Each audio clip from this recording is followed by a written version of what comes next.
Hello friends, நம்ம இன்னைக்கு பார்க்க போகிறது டைப்ஸ் ஆஃப் இனர்ஷியா. இதுக்கு முன்னாடி நம்ம இனர்ஷியானா என்னன்னு இப்போ ப்ரீவியஸ் வீடியோவில் பார்த்தோம். அது ஒரு ஜஸ்ட் ஒரு ரீகால் பண்ணிக்கலாம். இனர்ஷியானா என்னன்னா, ரெஸ்ட்ல இருக்க ஆப்ஜெக்ட் தன்னை ரெஸ்ட்லேயே வச்சுக்கணும்னு நினைக்கும். மோஷனில் இருக்க ஆப்ஜெக்ட் தன்னை மோஷன்லேயே வச்சுக்கணும்னு நினைக்கும். எந்த ஒரு சேஞ்சஸையும் அக்செப்ட் பண்ணிக்காது. அதுதான் இனர்ஷியா. ஸோ இதில் வந்து பார்த்தோன்னா 3 டைப்ஸ் இருக்குது. ஒன்று inertia of rest, inertia of motion, inertia of direction. இதுதான் அந்த 3 டைப்ஸ். ஃபர்ஸ்ட் நம்ம பார்க்க போகிறது inertia of rest. The resistance of your body to change its state of rest. இது ஒன்றுமே இல்லைங்க. தன்னை இந்த ஒரு ஆப்ஜெக்ட் இருக்குன்னா அது என்ன பண்ணுன்னா தன்னை ரெஸ்ட்லேயே வச்சுக்கணும்னு நினைக்கும். அதுதான் இனர்ஷியா ஆஃப் ரெஸ்ட். அதுதான் இங்கே கொடுத்துருக்காங்க. ரெசிஸ்டன்ஸ் அப்படின்னாவே என்னன்னா தடை, அப்போஸ் பண்ணுறது தான் ரெசிஸ்டன்ஸ்ன்னு சொல்லுவோம். ஸோ அந்த பாடி எதை அப்போஸ் பண்ணுதுன்னு கொடுத்துருக்காங்க, சேஞ்சை அப்போஸ் பண்ணுது. ஸோ எதுலேருந்து சேஞ்ச் ஆகிறத, ஸ்டேட் ஆஃப் ரெஸ்ட்லேருந்து சேஞ்ச் ஆகிறத அப்போஸ் பண்ணணும்னு நினைக்கிறது தான் இனர்ஷியா ஆஃப் ரெஸ்ட். ஓகேவா? அப்படின்னா என்னன்னா அது ரெஸ்ட்ல இருக்கிறது தன்னை ரெஸ்ட்லேயே வச்சுக்கணும்னு நினைக்குது. அதுதான் இனர்ஷியா ஆஃப் ரெஸ்ட். இதுக்கு ஒரு எக்ஸாம்பிள் பார்க்கலாம். ஒரு ட்ரீ கன்சிடர் பண்ணிக்கோங்க. ஓகேவா? அதில் இருக்க ஃப்ரூட்ஸ்லாம் எப்படி இருக்கும்? ரெஸ்ட்ல இருக்குமா? நான் இப்போ என்ன பண்ண போறேன்னா ஒரு பிரான்ச்சை வந்து என்ன பண்ண போறேன்னா ஷேக் பண்ண போறேன். அந்த ட்ரீல இருக்க பிரான்ச்சஸை ஷேக் பண்ணும்போது அந்த ஃப்ரூட் எப்படி இருக்கு? ரெஸ்ட்ல இருக்கு. ஆனால் நான் ஷேக் பண்ணும்போது அந்த ஃபோர்ஸ் அக்செப்ட் பண்ணிக்க முடியாம அது என்ன ஆகுதுன்னா ஃபால் ஆயிடுது. ஸோ ரெஸ்ட்ல இருக்கிற அந்த ஃப்ரூட் தன்னை ரெஸ்ட்லேயே வச்சுக்கணும்னு நினைக்குது. அதனால தான் அது என்ன ஆகுதுன்னா ஃபால் ஆகுது. இதுதான் இனர்ஷியா ஆஃப் ரெஸ்ட். நம்ம நெக்ஸ்ட் பார்க்க போகிறது இனர்ஷியா ஆஃப் மோஷன். ஸோ இங்கேயும் அதே தான். ஒரு ஆப்ஜெக்ட் தன்னை மோஷன்லேயே வச்சுக்கணும்னு நினைக்கும்.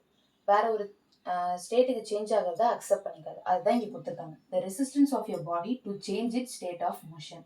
ஸோ ரெசிஸ்டன்ஸ்னா அப்போஸ் பண்ணுது. அந்த பாடி எதை அப்போஸ் பண்ணுதுன்னா சேஞ்ச் இட் ஸ்டேட். அது மோஷன்ல இருந்து வேற ஸ்டேட்டுக்கு மாறுறதை என்ன பண்ணுது, அப்போஸ் பண்ணுது. ஸோ மோஷன்ல இருக்க ஆப்ஜெக்ட் தன்னை மோஷன்லேயே வச்சுக்கணும்னு நினைக்கும். அதுதான் inertia of motion. For example ஒரு அத்லெட் கன்சிடர் பண்ணிக்கோங்க. ஓகேவா? அவங்க என்ன பண்ணுவாங்கன்னா அந்த லாங் ஜம்ப் போஸ்ட்ல ஜம்ப் பண்றதுக்கு முன்னாடி ஒரு சர்டைன் டிஸ்டன்ஸ் வரையும் என்ன ஆவாங்கன்னா ஸ்பீடா ஓடி வருவாங்க. அவங்க எதை மெயின்டைன் பண்றாங்கன்னா இனர்ஷியா ஆஃப் மோஷனை மெயின்டைன் பண்றாங்க. ஸோ அப்பதான் உங்களால லாங்கரா என்ன பண்ண முடியும், லாங்கராகவும் ஹையராகவும் அந்த போஸ்ட்ல ஜம்ப் பண்ண முடியும். ஸோ த்ரூ அவுட் அவங்க எதை மெயின்டைன் பண்றாங்கன்னா மோஷனை மெயின்டைன் பண்றாங்க.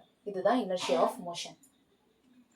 நெக்ஸ்ட் நம்ம பார்க்க போறது இனர்ஷியா ஆஃப் டைரக்ஷன்.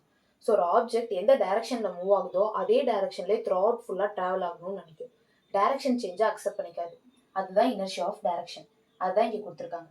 ரெசிஸ்டன்ஸ்னா அப்போஸ் பண்ணுது. அந்த பாடி எதை அப்போஸ் பண்ணுதுன்னா change it state of direction. So direction சேஞ்சா அப்போஸ் பண்றது தான் inertia of direction. So throughout ஒரே டைரக்ஷனே மெயின்டைன் பண்ணணும்னு நினைக்கும். அதுதான் இனர்ஷியா ஆஃப் டைரக்ஷன்.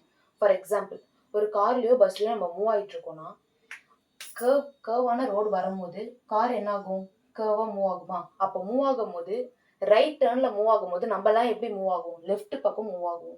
ஸோ நம்ம ஒரு கார் வந்து ஸ்ட்ரைட்டா மூவ் ஆகும்போது ஒரு டைரக்ஷன்ல நம்ம போயிட்டு இருக்கோம்.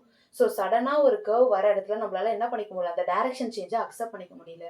அதனால தான் அது ரைட் சைடு வளைஞ்சதுன்னா நம்ம லெஃப்ட் சைடு என்ன ஆகுறோம், சாயிரும். இதுதான் inertia of direction. So throughout என்ன பண்ணணும்னா அதே டைரக்ஷனே மெயின்டைன் பண்ணணும்னு நினைக்கும் ஒரு ஆப்ஜெக்ட். அதுதான் inertia of direction. Thanks for வாட்சிங்.